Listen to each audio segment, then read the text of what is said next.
SRAA Meet 2026, opisyal nang binuksan sa Sultan Kudarat.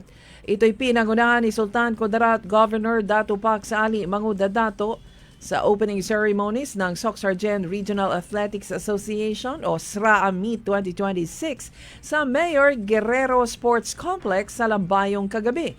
Ayon sa DepEd, umabot sa kabuuang 6,300 na mga atleta at coach ang dumalo sa formal na pagbubukas ng kompetisyon.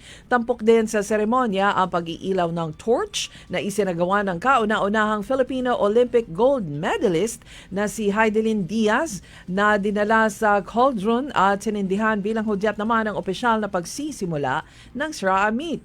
Kasabay nito, ipinahayag ni Manguda Dato na kahanga-hanga ang kakayahan ng mga kabataan sa lalawigan. Magagaling, matatalino at patuloy na ipinapakita ang kanilang potensyal.